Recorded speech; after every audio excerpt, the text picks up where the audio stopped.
Rosemary to you first. Rosemary has 20 years of experience as a strategist leading initiatives at the intersection of government, community and markets to solve social issues and create new values. And she's founder of the Impact Investing Australia and also Investing Australia. Impact Investing Australia. So in the first section, we would like to ask Rosemary to tell us more about good practices and some examples of what they have done in Australia as far as education is concerned. So Rosemary, please. Thank you.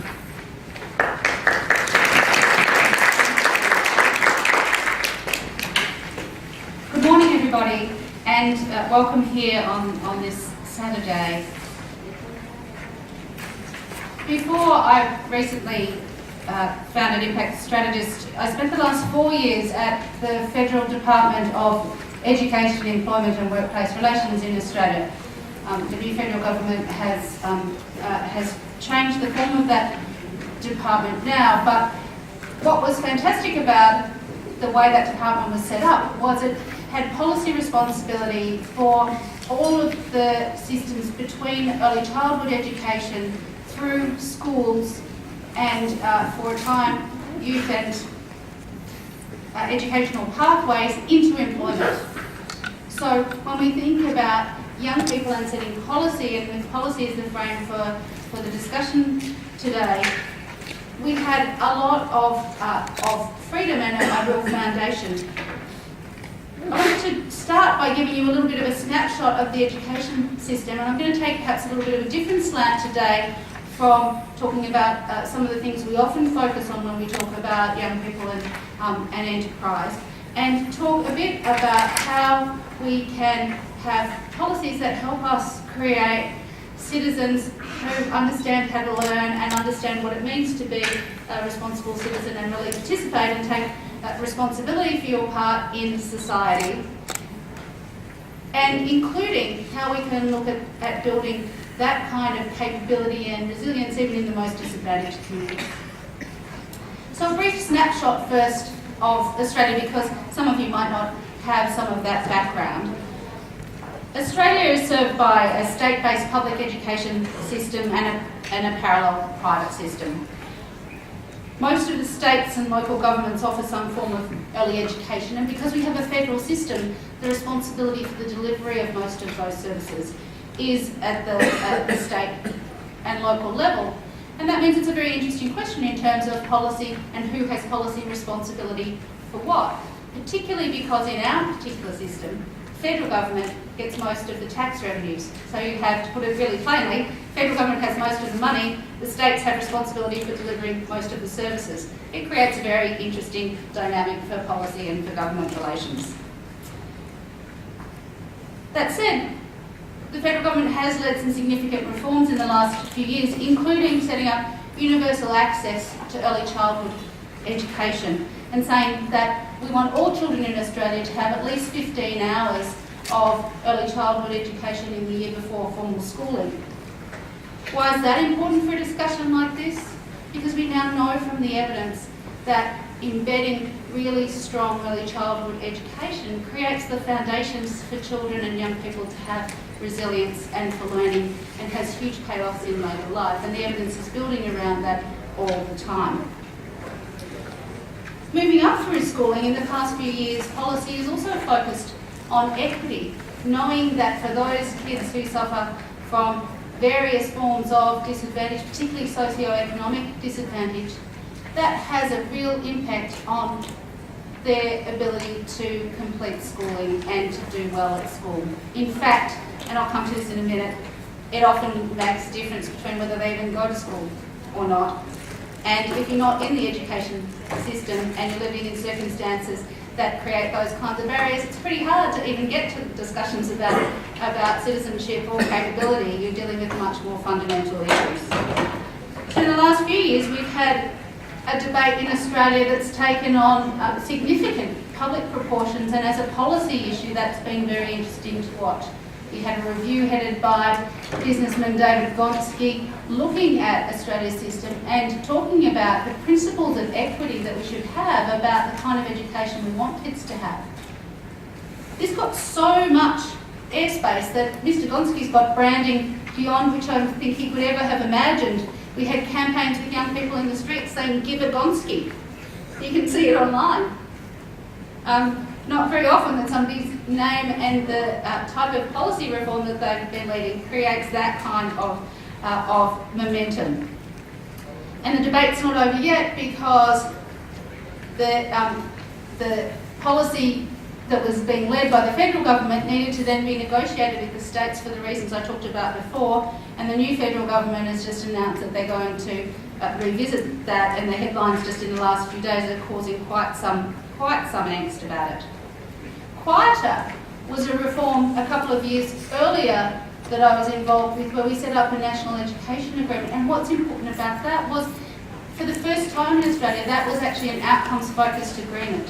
And when we look at the outcomes, they had a really clear focus on how we wanted kids to be taught and what we wanted them to get out of the education system and the policies to drive that.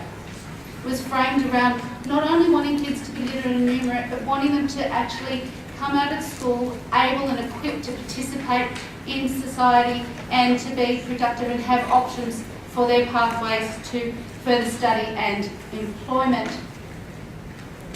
It's very unusual that in policy you actually see things stated in those kinds of plain terms, and then around that was put some of the reforms.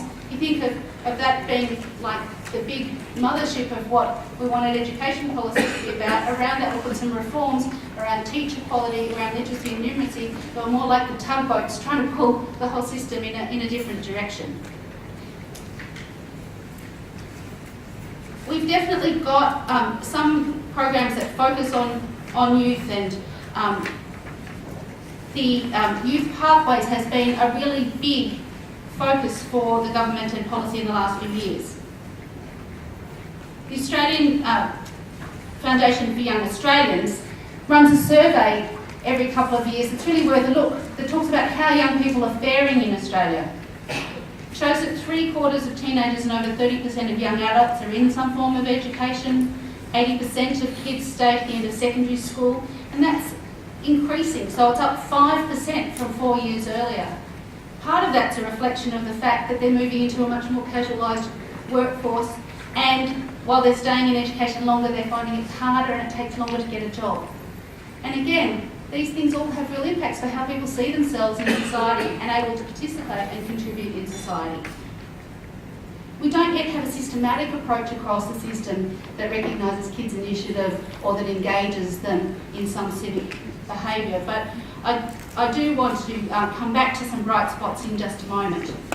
So the bottom line in Australia is most kids are doing okay and the education system supports them. But also for those that get left behind, there's a concentration and the gap is growing, and that's a significant issue. If you're an Indigenous kid in a remote community in Australia, you might be one of the 65% that don't go to school 60% of the time. You might be one of the 80% that have hearing loss, usually attributed to some form of fetal alcohol or drug syndrome. And in those communities, only half the number of other kids are actually staying in school and completing school, 32%. Now these figures create a real challenge for our community and for how all young people see Australia and for how we help those kids. Much of the creative recognition of youth and encouragement of enterprise is coming in Australia from the higher education system and from organisations outside of government, to be frank.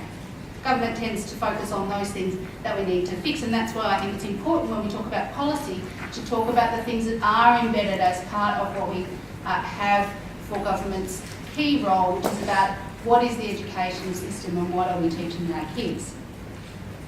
So we have some great programs and recognition of young leaders by the Foundation for Young Australians and initiatives like the Oak Tree Foundation, founded by kids themselves. We're developing a national curriculum, and that's got an active debate around civics and citizenship, which I think is fantastic to actually have on the radar. Things like social capability, ethics and intercultural understanding and sustainability has actually been identified as a cross-curriculum priority.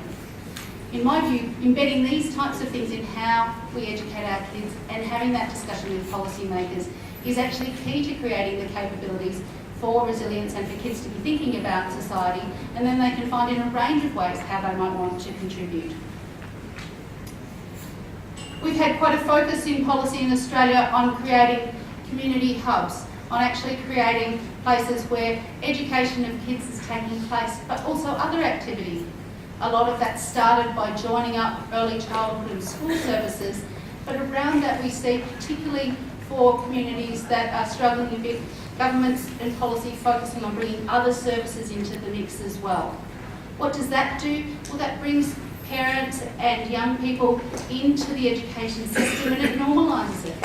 If that's where you've gone since your baby was born to get the maternal and child health services, and there's been the reading program and they're all run out of the same place, then it's not such a foreign thing to be going there to take your kids into early childhood education or into school. It socialises that environment and means a range of services and also a range of safety nets are available for the kids. In some communities, even in the mortgage belt, so in areas that aren't experiencing huge disadvantage but are actually finding that there's a lot of stresses on the families, they've actually found that partnerships between schools and communities have created networks and a kind of vibrancy in the community that's also helped the kids to do better. And there's some very interesting studies that I'm happy to refer you to if people are interested in that. One of the interesting policies that the federal government has run, building on that, has been a Hardship Brokers program, where they've actually trained people as brokers to work in the communities, building the partnerships between non-government organisations and businesses and the schools. So it's a really clear focus on achieving better educational outcomes for the kids. And I think in terms of when we think about policy and what can governments do, some of these ways that are emerging that are a bit more creative are really interesting. They recently did a social return on investment study on that program, and the SROI came up with that program returning about $5.50 for every dollar that was invested of public money. Also just want to talk briefly about two other points. One is the initiative that we led in Children's Ground. So Children's Ground is a new program that is not run by government. What we did, and the work that I led in government, was to incubate it. Just like you would incubate a tech solution or other types of initiatives in the business world, we worked with community leaders who had seen things work in communities for the most disadvantaged, seen how they could engage those children, and seen what could make a difference. And what we distilled from that was that what they were trying to do actually matched up with the outcomes that the government had identified. And we really tried to show other policymakers that what we were trying to do is the same. And from that base, incubate a model that could work in the long term to create change in these communities. And what did the elders tell us in these communities? They said, we want the best for our kids. We want them to be strong both ways. Strong, in this case it was Indigenous communities, on the Aboriginal side, strong on the non-Aboriginal side. And when I think about building the capability for kids and the kind of policies that we want to drive to have kids able to be proactive citizens, that's the kind of thing we want. We want them to be strong in their own cultures and heritage. We want them to be strong in our communities and to be able to feel that they can make a contribution. And so we married up in the way that this would work the type of outcomes that government and policymakers are seeking and what we were trying to achieve on the ground. With high-level aspirations like the children are thriving, engaged in life, brimming with laughter, pride and confidence and opportunities. The families are strong and respectful and value each other and support their children to grow and learn and thrive. And the communities care for each other and provide a safe environment for every child. They lead their economic, cultural and social strength and opportunity to benefit the children. Now that obviously is very aspirational, and so a lot of hard work's gone into how do you actually measure whether you're making progress towards that. How do you work with the children who've often experienced great trauma so that rather than either taking these kids out of communities or accepting that there's not a brighter future for them, that we can actually build their capability, work with the children and their families individually, and work with enough of them to create change in those communities over a generation. What we've found is that even in the most traumatised communities, and many of you would know this from your own work, there's fantastic assets. There's actually fantastic capability of people wanting to contribute and bring their best, but often there are so many things that get in their way. In the first community where this initiative is now operating, in the last couple of months alone, they've had 60 young people come in saying, I want to work here. These are people that are not working currently, that have fallen out of the system altogether, coming in saying, we want to work. And to create those opportunities locally for people is hugely important and will be important to creating the policies that support the capability of young people from all communities into the future. Hopefully, we will soon start to get the data that shows that it's working, because obviously the demonstration that these things can work is really important to influencing policy. And I would say that where any of you are working with young people and with enterprise, actually capturing that to take it back and have the conversation with people in government about what works and about how you might work together with the parts of the system that they are in control of and the parts of the system that you can influence is a really important conversation. The final point I would make is that there are huge changes happening globally, and they're influencing how we educate our young people and how they engage with the education system, and will have huge flow-on effects for how they engage in the community and how they act as citizens. And I mean things like online courses and education, which are totally going to disrupt the university sector in so many ways. But we also need to think, if it's easier to access fantastic quality education from anywhere in the world, what does that mean for whether we're not giving kids some of the relational and social skills that they need when they come together and that they build when they come together on university campuses? How do we build some of those skills and some of the networks and retain the best of that we often see in universities at things like social enterprise clubs, if people are sitting in their lounge rooms learning from an iPad or a laptop? I think that's not at all insurmountable, but it will take focus from policymakers and others to actually create what I call the scaffolding around which some of that can grow, and it will take concerted attention to say this is an issue and something we need to think about. How do the opportunities that these new ways of learning open up also create challenges for us in terms of providing the really important skills that we need that come through the interactions and the relational parts of growing up as a young person and having those experiences. Thank you. Thank you very much. Thank you for the very interesting and information that give us more insights into what Australia is doing now. So I'd like to bring us all back to Hong Kong, and I would like to ask Ada to give us her information about what she's doing. So Ada is a very familiar face to all of us already. She's the convener of Make a Difference, the convener and director of the Good Lab. At the same time, she also has founded the Hong Kong Institute of Contemporary Culture, which is a unique non-profit organization whose mission is creative education, youth empowerment, and she has found the only art high school in Hong Kong called Lee Shao Key School of Creativity, and Ada is the school's supervisor. So over to Ada, please.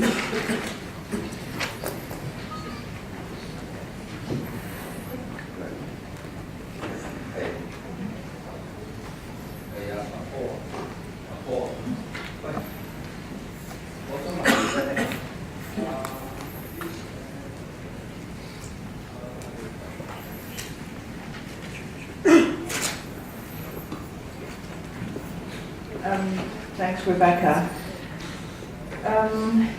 When I was listening to Rosemary, I'm so happy for Australia because Australia understands, how education should move forward.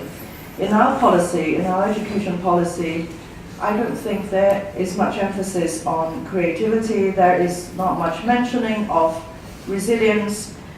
There is not much mentioning of options. and let alone entrepreneurship. I'm talking about basic education, I'm not talking about higher education. In primary schools, in secondary schools, we have had a number of reforms, but these reforms tended to standardize education instead of diversify education. So, I've done small things to, at the fringes of the system to see what kind of possibilities there are. So, and I do like today's topic. Today's topic is not only about policy, it's about policies that will lead to creating young people who can be change makers, who can actually become social entrepreneurs, innovators, and who can bring in positive social and economic change to our society. What is actually change makers education, and could we have an education in Hong Kong for change makers? How does it work? So here are my thoughts. This is my favorite person, Sir Ken Robinson. Sir Ken said we need a broad, flexible and motivating kind of education that recognizes the different talents of all children and delivers excellence for everyone. So I think diversity and recognizing talents is actually very important, which goes on to say that Changemakers education is really about personalizing education. All of you are wearing different clothes today, but for those who come from Hong Kong, you might have gone through a very standardized kind of education, especially in secondary school. You are forced to take core subjects and elective subjects in the sciences, otherwise you cannot go into university. And your parents might tell you that being an entrepreneur is too risky, you should never think about it. So personalization, not standardization. I think Changemakers education is also about inspiring young people to make a difference. And it is also about teaching entrepreneurship and innovation. But how do we do that? And we have to talk about that. It's also about an emphasis on creative and critical thinking and a new teaching mindset. And I think the last one is actually the most difficult to do, because we do have teachers' education at university. How do we change education in such a way that teachers are different from the teachers we see today? So the teachers we see today are those who stand in front of the class and they write on a whiteboard or blackboard. It is mostly direct instructions, maybe add a few videos these days. But at the end of the day, it's exam-oriented, and it is not very creative. But I was in New York City and I saw the iZone schools. These iZone schools, teachers are actually standing at the back of the students, not at the front, because the students have iPads and the students work in small groups and they collaborate on different projects. So the teacher is actually half visible only, standing at the back of the students. So this is a different kind of mindset that we have to reflect upon to think about whether this can happen in Hong Kong. At the moment, it is difficult for many, many reasons, and I've just cited some, especially from David Chan's article on creative teaching in Hong Kong, constraints and challenges. He said Hong Kong education programs emphasize on transmitting faithfully established knowledge and skills to students. So this is really about secondary schools, okay? An exam-oriented education system is fixed and compulsory, and it takes up a great deal of learning time. So many teachers will tell you that they don't have time to do things. They are willing to do things that are different. They are willing to take their students out of the school, but there's no time. The curriculum is too cramped, and everything relates to examinations at the end. And creative teaching is a very complex endeavor, which requires a broad array of skills and dispositions. And for that, we really have to look deeply into teachers' education to see how that could change. I have been inspired by a number of schools and a number of institutions, learning institutions in the past. I would just like to mention two, so that you see that in Asia, people are doing things differently or trying to make a difference. The Holistic Education School, this is an alternative school in Taiwan. What is interesting about the school is, first of all, it's very small. Its campus is up in the hills, so it is not in the urban city. These graduates of the school do go into university, but they are very different. The teacher is a friend and a partner, and they can select what they want to teach. They select what they want to learn, And this is from one student. The teachers actually have to think of ways to interest the students in class, otherwise we might refuse to take the class. In the end, they would have to quit and leave the school. And I read a book by a teacher of this holistic education school, and the teacher was actually very frustrated. He's a Chinese teacher. He prepared very well, he thought, for class, and then when class time came, he opened the door, went into the classroom, and nobody was in that classroom. And so he said, what should I do? Should I go and look for the students? He actually sat in the classroom for that 1 hour, and he was waiting for the students to come in, but the students went to the paddy fields and helped the farmers to plant rice. So he reflected on what was missing, and the next time he said, okay, I'll move my class to outdoors, and then more students came and so on and so forth. So this is quite to the extreme. I'm not saying that we should do that, but this is really just to inspire you to think out of the box. Now, another alternative education institution is the Hardship Center, the very famous Hardship Center in Korea, in Seoul. In Australia, there is policy for alternative education. In the Seoul metropolitan government, there are also policies for the setting up of alternative schools because there are many, many dropouts. In Korea, the education is also very high stakes. People go to tutorial schools, and young people also have quite a high suicide rate. So the Hardship Center is a multifaceted learning institution trying to unleash youngsters' potential through art and creativity. It wants to build resilience and confidence and improve the life of teenagers. It practices social sharing as well. And it focuses on social entrepreneurship and cultural entrepreneurship. And this is what they have incubated. Noridan is really an exceptional enterprise. It is fun. It is very viable in the profit sense. What they do is, you see this really interesting and one-of-a-kind thing that they do parades. So this is an instrument. This whole thing is an instrument that they made out of eco-materials. And they create different sounds, and they stand on it, they climb on it, and they bang it. And they do the funniest kind of parades for big activities and small activities. They came to MAD in 2010, and the most serious thing is it employs 87 employees. It is led by young people. The general manager of Noridan is actually only 20-something, and she left McKinsey. She left McKinsey to join Noridan as its general manager. So apart from doing parades and doing performances, they are now also engaged in playground design, and I think this is fantastic. In Hong Kong, we only have standardized designs. You see swings, and the swings are all the same in the Hong Kong's playgrounds. But at Noridan, they work with local communities and local governments, and they do fantastic playground designs using eco-materials as well. In Hong Kong, I'm also inspired by the Gaia School, that's in Hong Kong. This is a primary school which adopts a nature-effective approach to education. I think most of you know about it. They don't spoon-feed.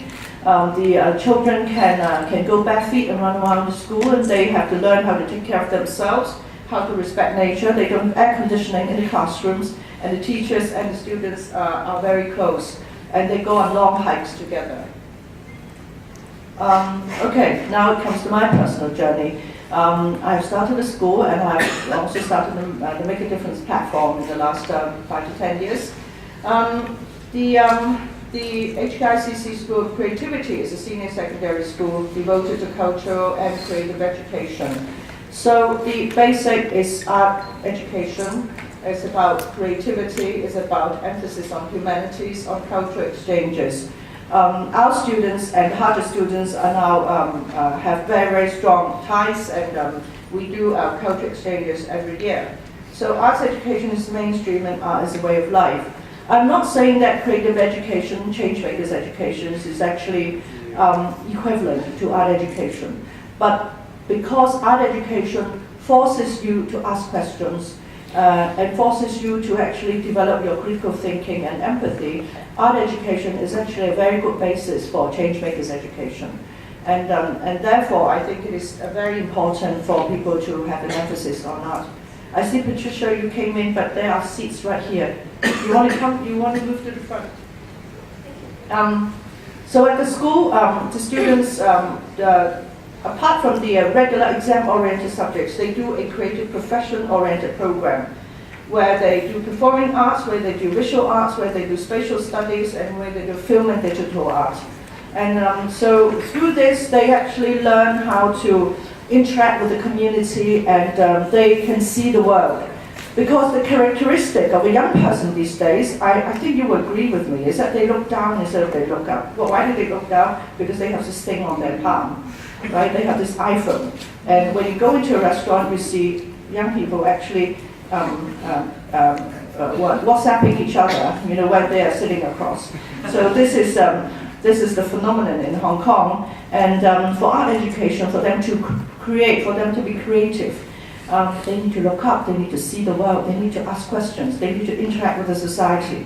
And we take them to the communities, and the last semester we took them to the subdivided flats, to Tang, to Hong Kong's very, very horrible housing, and they made a video, they made a documentary there, and they worked with those people there for 2 months, and they were complaining that they got mosquito bites, but at the end they edited a really touching documentary depicting the lives of these people who live in these squalid surroundings. I also think that culture is very important for a change makers kind of education, simply because it develops empathy.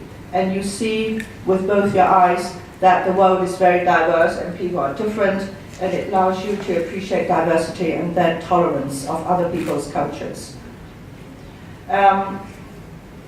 Another thing I've done is the Make a Difference platform. For those of you with smartphones, please Google mad.asia, and I think today is the last day for you to get early bird tickets. This is my 5 seconds of my pitch. The Make a Difference platform started off as a platform for change makers in Asia. So this is not just an event. It started off as an event in 2010, but this is what we are like nowadays. We want to be more holistic. So we start an annual forum in January each year.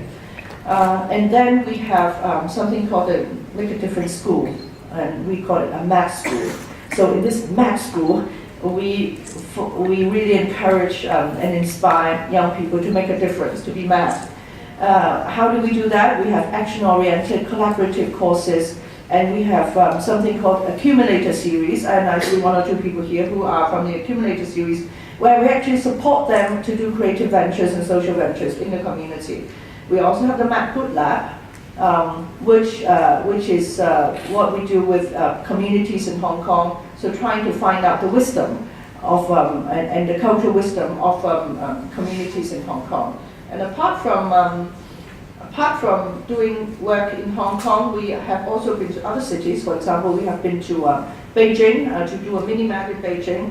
We have done a number of map trips. We take young people to Seoul, to Korea, to Taipei, to Bangkok, to look at social enterprises, to understand social innovation, to look at the development of civil society, and to network with teenagers and young people from those cities so that it really becomes a very strong Asian network of change makers.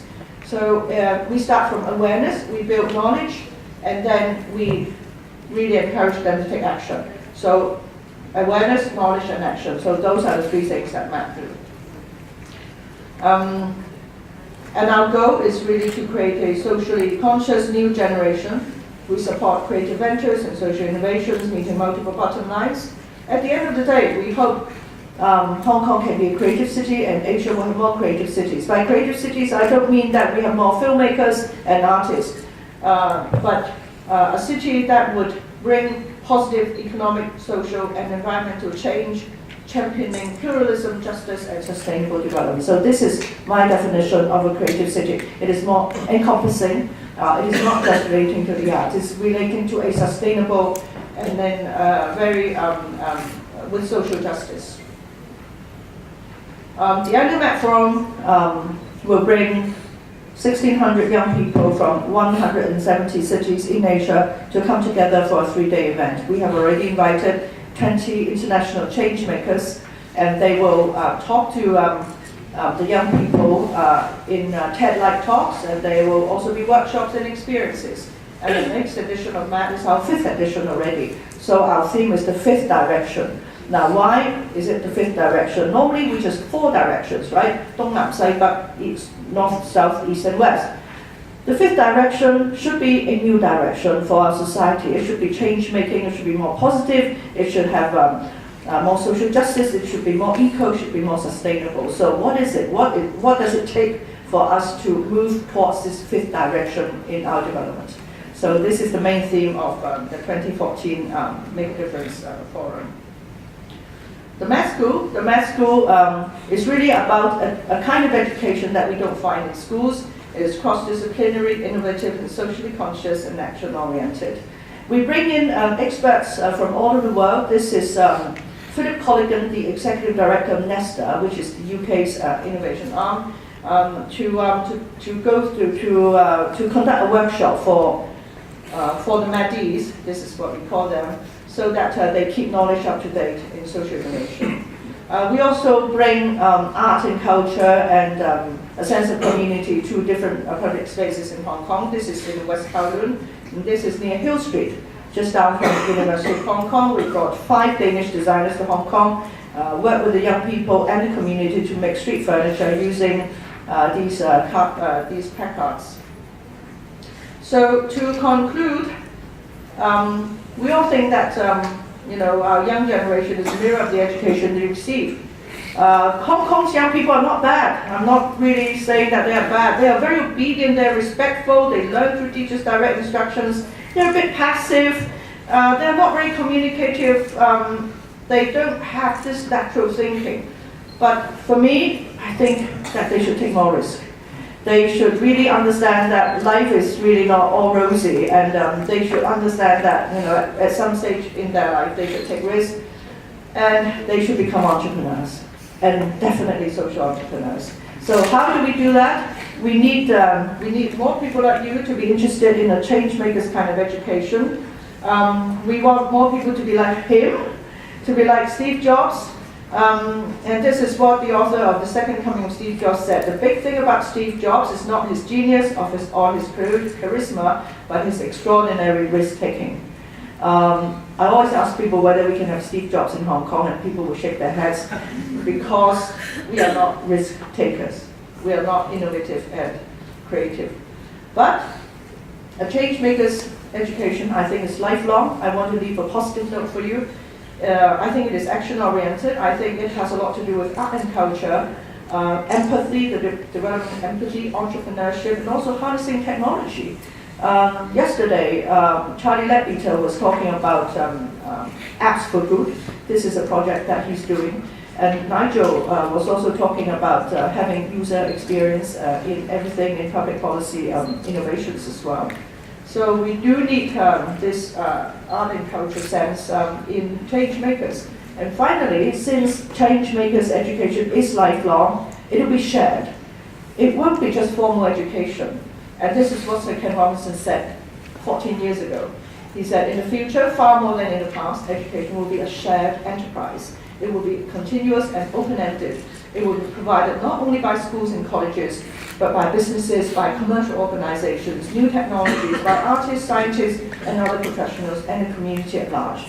Today in Hong Kong, you will see that we have Education for Good, who's doing exactly that. We have got a lot of businesses who are supporting entrepreneurship education. Of course, universities are doing that. And for me, MAD, in its own small way, is also doing that. So it is now your turn to do exactly what we should do to produce change makers for Hong Kong and the rest of the world. Thank you. Thank you very much, Asia. Thank you for bringing hope and light to us in Hong Kong, especially on this cold winter day.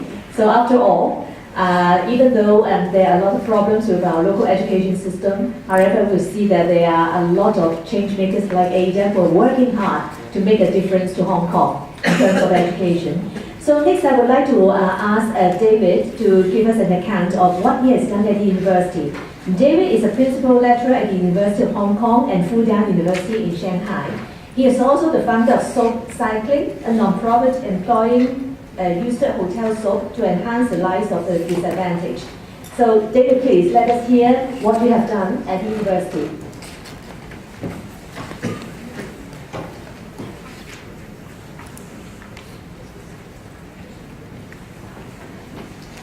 Okay, thank you. Let me just set this up really quickly.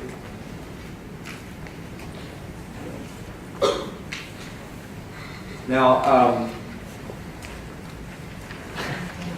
I'm a little bit of a controversial guy, and I'm never one to back down from a fight. And so I think that, from my perspective, the way that we learn most effectively is through a difference of opinion.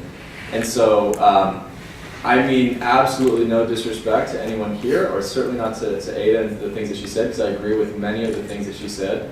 But I have a very different opinion for certain aspects of teaching social entrepreneurship, or whether or not, I guess, even to be more specifically, whether we should even be focusing on teaching social entrepreneurship in Hong Kong or elsewhere. And so, again, my perspective is definitely very different from some other people, and so I don't mean any disrespect in the way that I approach it. Just to go back to a couple slides ago from Ada about Steve Jobs. I believe very strongly that Steve Jobs is the anti-change maker. I worked for Apple. I represented Apple as their Asia legal counsel, and what we do not want in Hong Kong is the next Steve Jobs here. He was not a good man. Apple is not a good company, and they are very, very innovative, and they make wonderful products, but that is the anti-social entrepreneur from the perspective that they hoard that cash, they don't do anything good with it. They're truly very innovative and very creative, so I do not, of course, we want more companies like that, but from a change maker perspective, they're not change makers, right? They're the ones we want to change from. They're the ones that we want students to try to avoid. They're the ones that, maybe not from an industrial or a mechanical standpoint, but if we truly want to institute this type of change at an educational level, we want to push students away from that type of enterprise and not towards them. So that's again, from my very personal experience of having worked for them, trust me, Apple is not the company we want to emulate from that perspective. Now, when I teach at Hong Kong U, I focus, my students all know the same thing, especially my undergraduate students, I always say the same thing. Do real stuff. It drives me crazy that Hong Kong has this wonderful environment for entrepreneurs, and yet there are very few. It's because, as Ada said very correctly, that the entrepreneurial spirit has been bred out of the young people in Hong Kong. And so we focus so much on case studies and case competitions and these other things that aren't real. They spend so much time and so much energy focusing and talking. Everyone's talking. No one's actually doing. And then when they're given opportunities to do things, the risk aversion that's been built into them from the inside out takes over. So let me give you a couple of quick examples. I had a couple of students. Now, I run the BBA law program at Hong Kong U. It's a joint law and business degree program, which basically means we attract some of the best students around Asia, certainly within Hong Kong. Okay, the best and the brightest. And some of our students entered into an international case competition, and they killed it. They won in Singapore. They won this international case competition for entrepreneurs. They won something like 35,000 Sing. I think it was a very, very big prize and a very prestigious competition that was known internationally.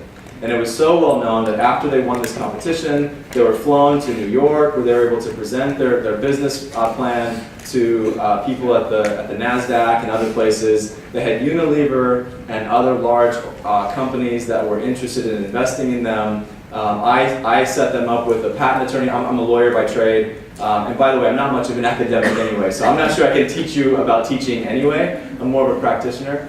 But I set them up with a patent attorney in Shanghai who was going to help them register their patents.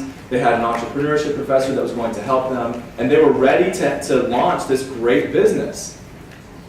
And then the end of the school year came. And they threw it all away. They threw it all away. They walked away from it completely. And we asked them why.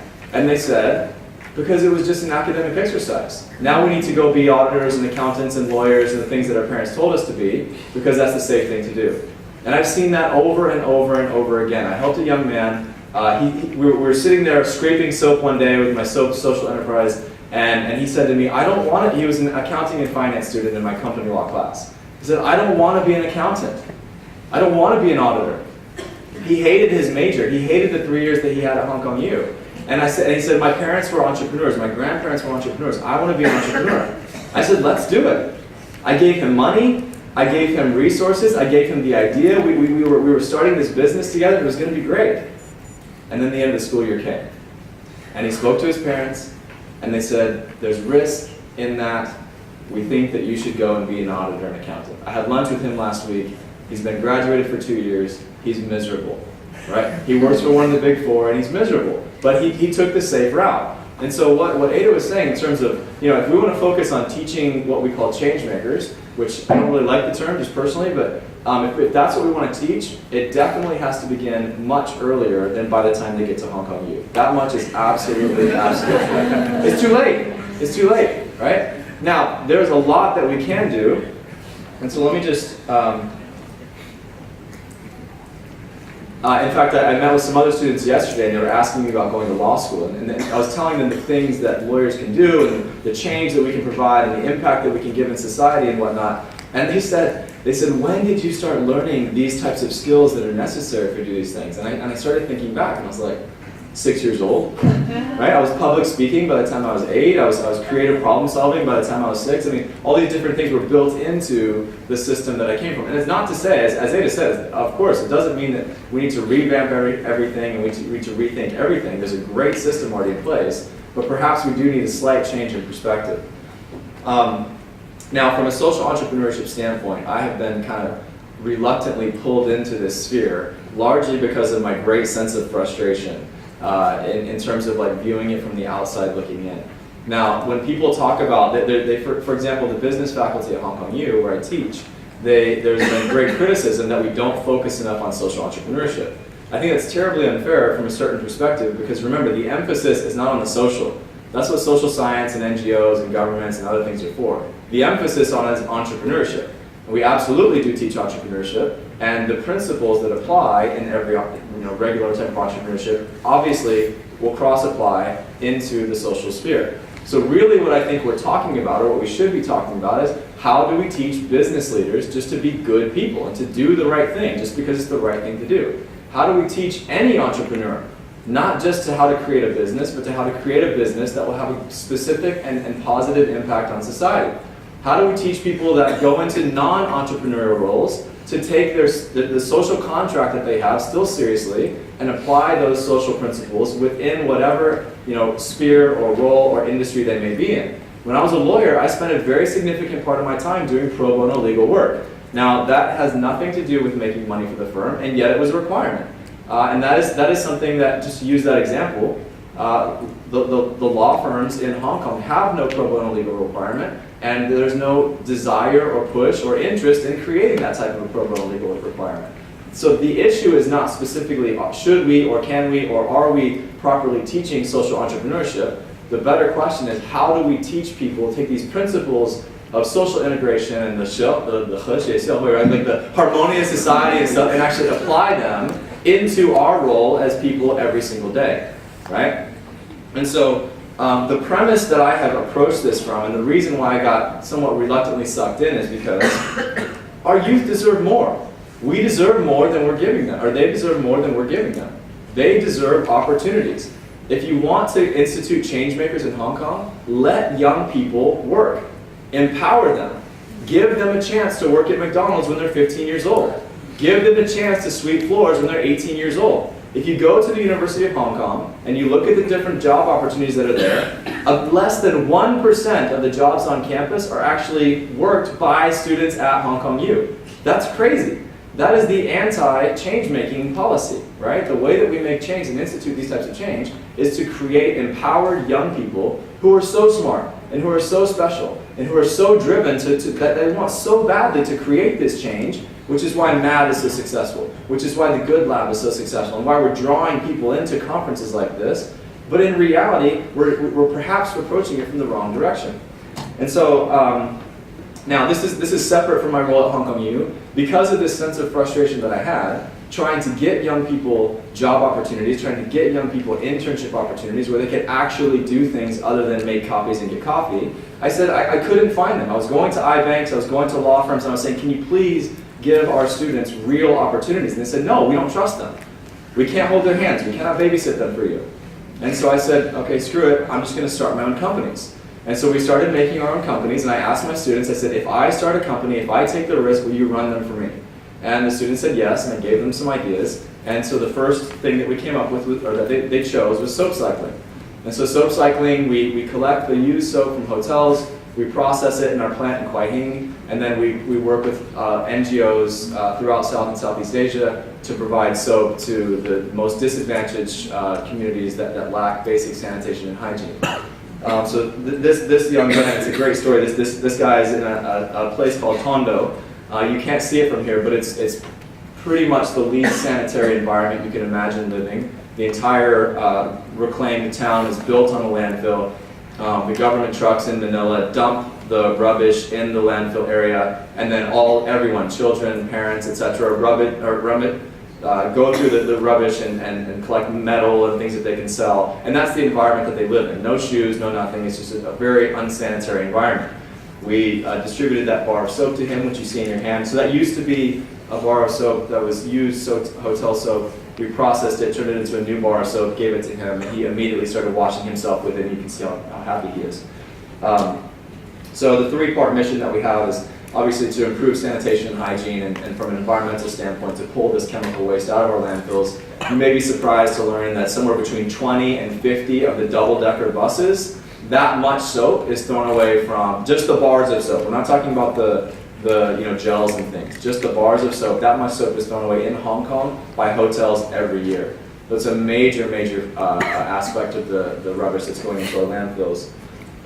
The difference between what we do, and we have a course called the Social Enterprise Management Internship course, and the difference between our internship and any other internship that's out there currently is every single one of our interns gets a management position.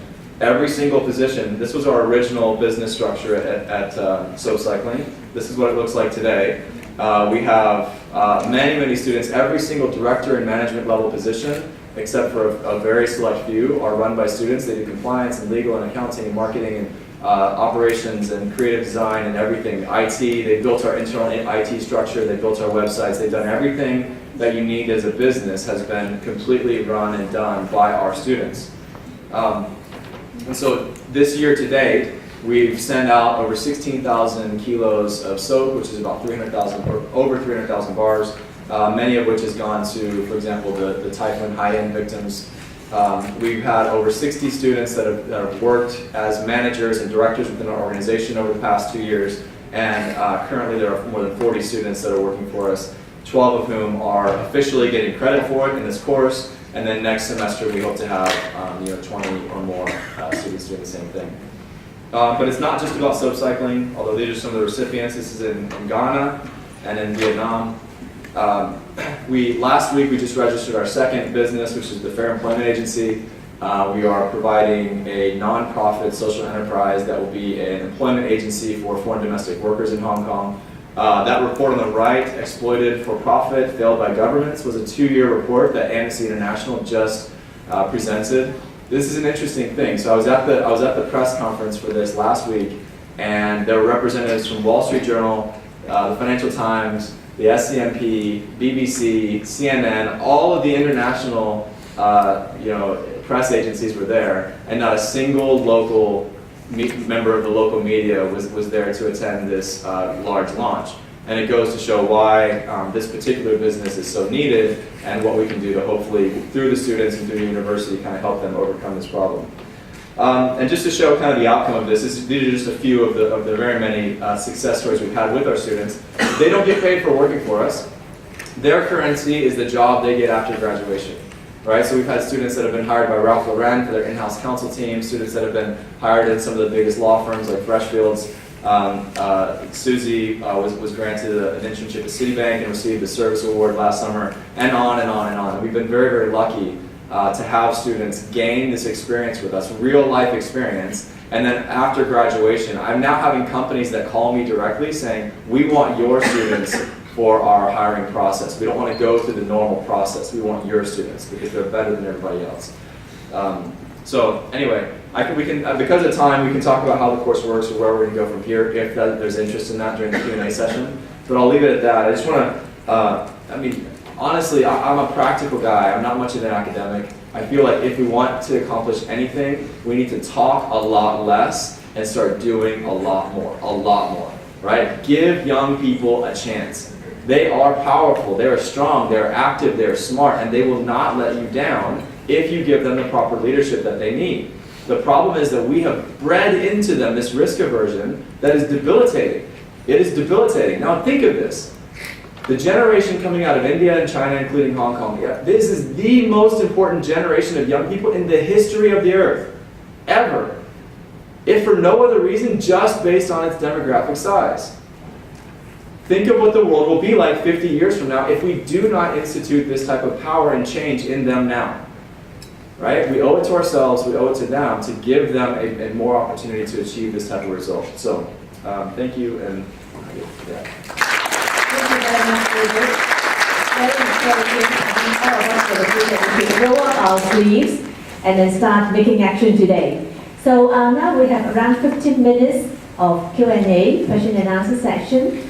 But I suppose as a facilitator, I have the privilege to ask the first question to the speakers. So I think all of us would agree that the 21st century is an era of innovation and creativity. There's no doubt about it.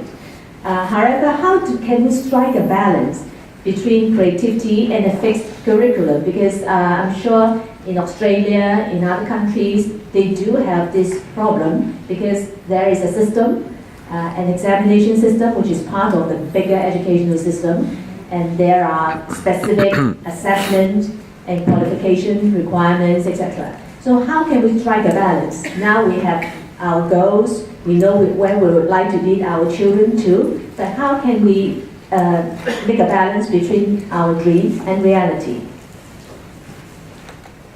So, speakers, Rosemary? So I think it's a really big and important question, and certainly in Australia we don't have that balance right yet.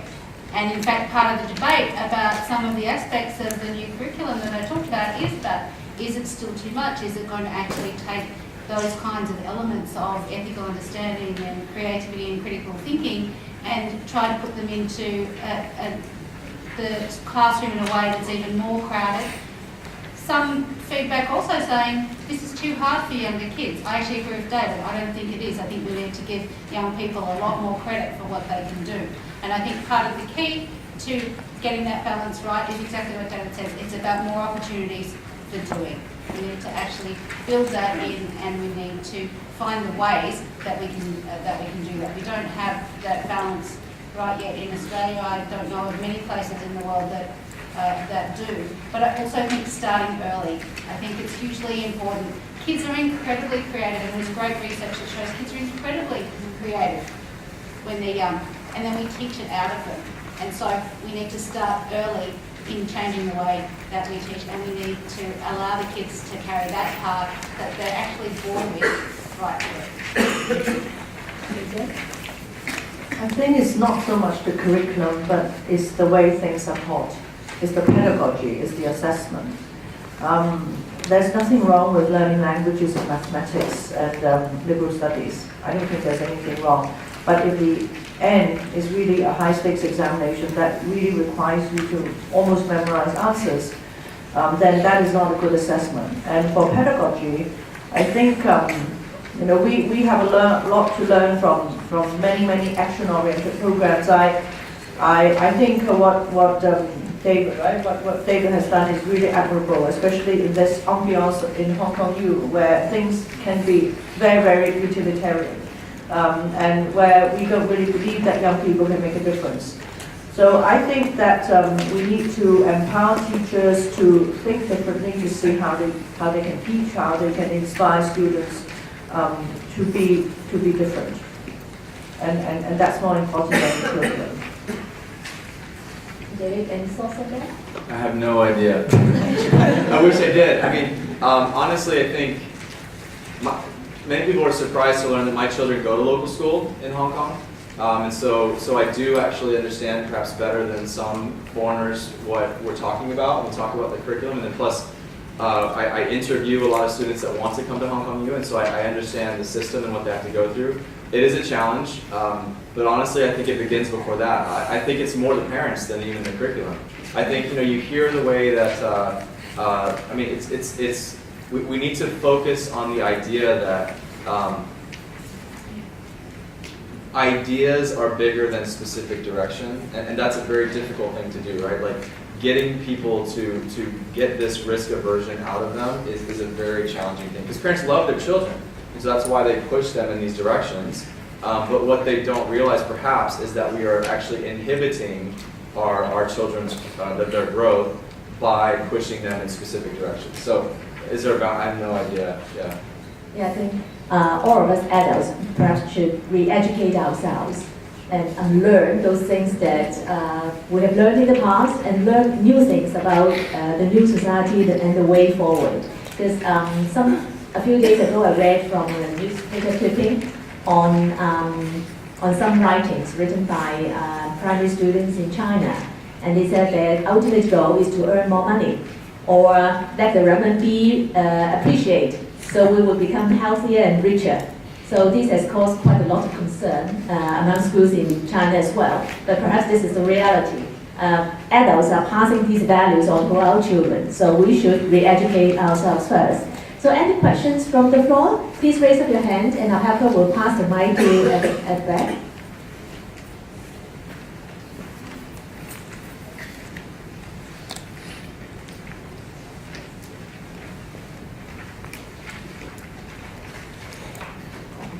Thank you. My question is,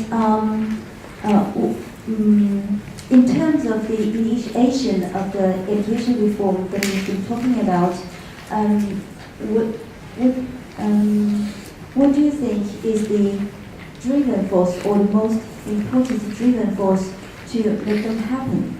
I mean, I'm asking this question is because to me, I'm a bit confused that it sounds like it's the educators and the policymakers, especially certainly in Australia, who are driving the reform.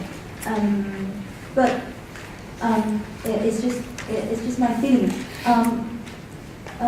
Aren't the educators? I mean, to me, they shouldn't be those who feel most uncomfortable about the current education system, or they shouldn't be the ones who feel uncomfortable about that earliest.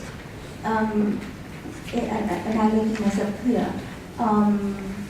And the following question is, who are, if there's any, the most ideal initiator or driving force of the education reform to you, in your heart?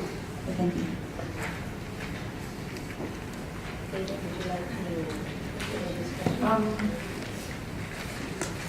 If you believe in the strength of our civil society these days, I would say that everybody can be that person.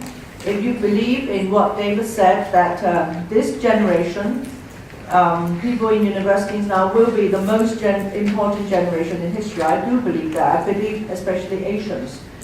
Those from China, from India, from the rest of Asia, they actually comprise like 1/3 of the world's population. How is Asia going to develop? How are Asians going to produce entrepreneurs? Are they going to be empathetic? Are they understanding the idea of sustainable development? Or is this just a building and you're just doing buildings and buildings at all costs? So I think it's really a very, very big mindset change in the paradigm shift here. And I don't think we can rely on the policymakers. I don't think one policymaker or a group of policymakers will have that power to change the system. We are talking about systemic change, mindset change, and that will have to come from buy-in from many, many people in the society. I think we do need the buy-in from people in society. What, in my experience, sometimes though, some of the evidence isn't necessarily broadly understood. Take the importance of early childhood. There's really compelling evidence now internationally about how important it is to have kids build those foundations from a very early age. Even in a lot of communities in Australia, that's not particularly well understood, and the whole childcare system is often looked at as a somewhere, a safe place to have your children while you're at work. And so sometimes there's a gap in terms of the community understanding of the evidence. And I think there is a role for government and educators to help people to understand that in order to actually get some of that public support for change. But there should also be the right kind of engagement around that. So, in the time available, I obviously didn't outline in Australia the processes for that, but the policymakers aren't just making decisions necessarily. There's also a consultation process in the midst of that, and talking with the public, talking with the communities, talking with the schools and the school associations, etc., to get to a stage where you've got the feedback and are building that into the system. It's not perfect in terms of who should drive it, and there should be an active conversation at the community level. But I think we also need to understand that sometimes the community doesn't have some of the access to or really good understanding of what some of the evidence is, and we need to build that as well. Do you think this is more related to cultural difference? For example, David has been brought up in the States. Does that make a difference when you come to Hong Kong? Your children are attending local schools. Do you see any major difference in the attitudes of parents and educators between the two countries? Yeah, there's a huge cultural difference, but make no mistake, that has been generated in the last 30 to 40 years, right? The entrepreneurial spirit in Hong Kong was very, very strong previously. So it's not like the notion that the Chinese in Hong Kong cannot be creative or cannot be entrepreneurial is completely wrong. But there has been a shift, and that's largely because if you follow trends of wealth, that's normally what happens. You have one generation that gets wealthy, the next generation gets a little bit more risk averse, and then the following generation gets a lot more risk averse, and that's happened in many, many places. And so, in terms of her specific question of who should be the ones to kind of initiate it, I've spoken with many educators, whether the ones at my children's schools or at the university level or others. They all know there's a problem. In fact, Hong Kong has a very interesting paradox, where we are simultaneously very proud of our world rankings for education, and when we come out and say, yay, we're higher than the US, we're higher than these places, but for those that are rich enough to send their children to an international school or to send them abroad, they will do it immediately. And so they say, yay, we're great, but I'm going to send it to the school or to the jurisdiction that's below us because I know I believe that system is better for my children or for whatever reason. But in terms of the idea that there needs to be a specific point, I think that can't be, especially in a place like Hong Kong, right? I think parents know, obviously, because they're paying a lot of money to have their children avoid the local system. I think educators know, and I think that the government knows as well, that this is a place where it's very difficult to institute change, and it's just slow. It's just slow. It's been 10, 12 years now that we've been talking about an anti-monopoly law, which is common sense, right? So I don't think there's a specific group that needs to be pointed at. I think parents need to have a much bigger influence on this decision than they currently do. I think they need to realize that the system is lying to them and that they need to be the ones that take the risk and institute this type of change in their own families and their own children. But it's going to have to be a comprehensive solution. Yeah, thank you. Well, those who would like to share their views or have questions, would you please put up your hand so we'll know how many questions there will be, because we still have around 5 minutes time. At the back, please.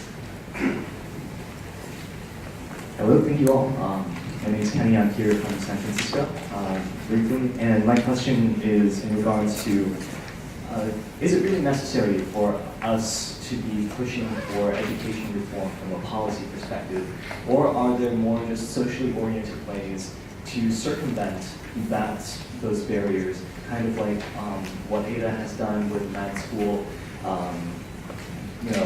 Like what I've really seen, what I've really gotten from this talk is that there's a need for social education, something that's not institutionalized, but more about educating parents, about the repercussions of being helicopters for the kids, about teaching people about risk aversion and reshifting priorities in regards to resume builders versus actual skills.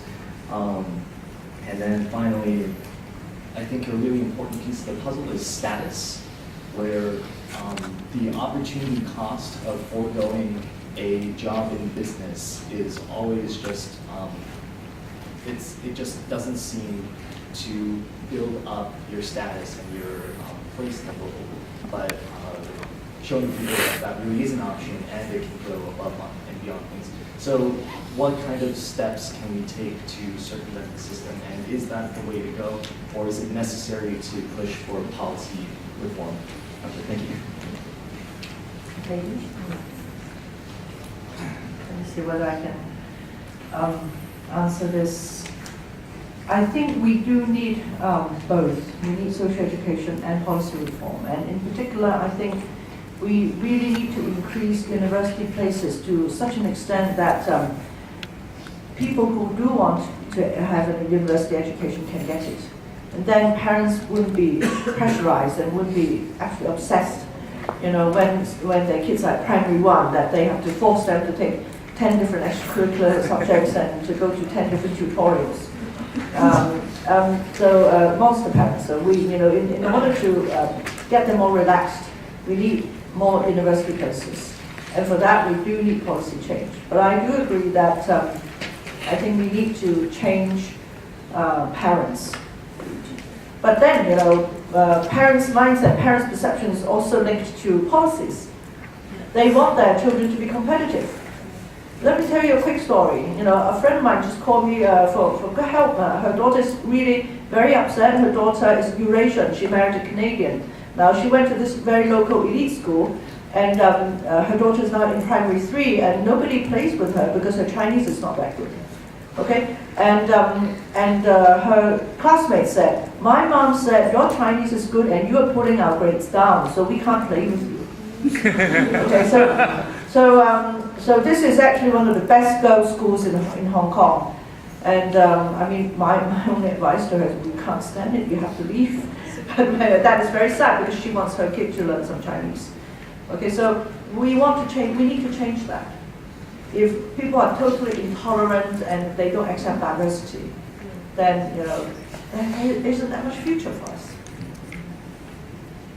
I think that sense of humanity should be stronger among young people and as well as parents. Yes. Now I think we have become part of the big mechanism of the government. So we go where the mechanism wants us to go, and whereas we have lost a lot of empathy, we have lost our humanity in educating our children. What do you think, Rosemary? I'm sure in Australia we have more university places, much more than Hong Kong. Do you have similar stress or similar problems? We do have quite a generous university system, and in the 1970s, the university system was really opened up in Australia, and now we have quite a progressive system where you do pay for your education, but you can pay from your earnings once you get a job, and it's met by the state in the first instance, which opens up the opportunity for a range of people to go to university. There's still competition for places, and there's still courses that are very hard to get into, and so there's no getting away from the fact that kids still face pressure in terms of getting the marks to get into the courses that they want, and depending on the cultural environment at home, then that pressure can be more or less. One of the things that some people have been trying to open up is the conversation about different pathways. That it's not just one shot when you're 17 or 18. You know, life is a journey for all of us, and there's lots of different ways, and it seems so important at that time, but later in life you can see that actually there can be many pathways to get to the outcomes. And in answer to the question, I would say that kids are shaped by all of the experiences that they have, and my aspirational view is we should want all of those to be contributing as best as they can. The home environment's incredibly important, and we know that from the evidence, but I don't think that means we should be complacent about how any part of the system works. And David? I'm not a big fan of the system.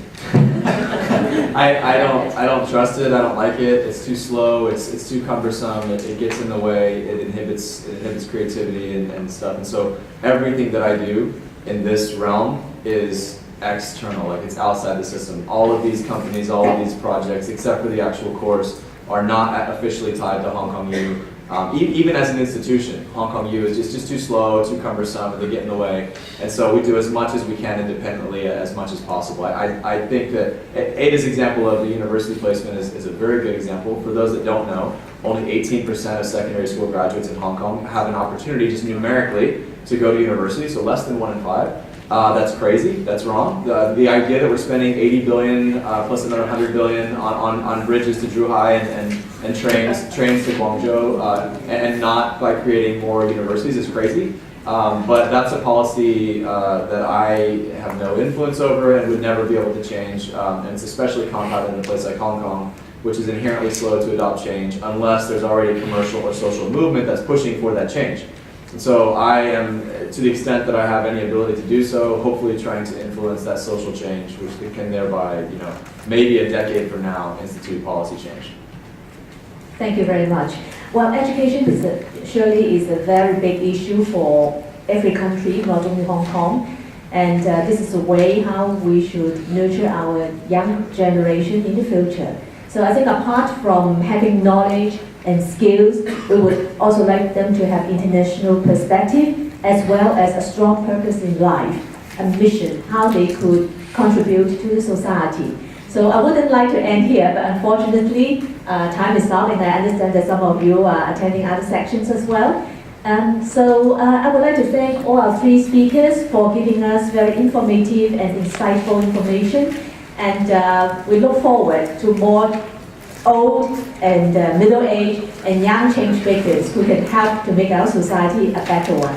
Thank you very much.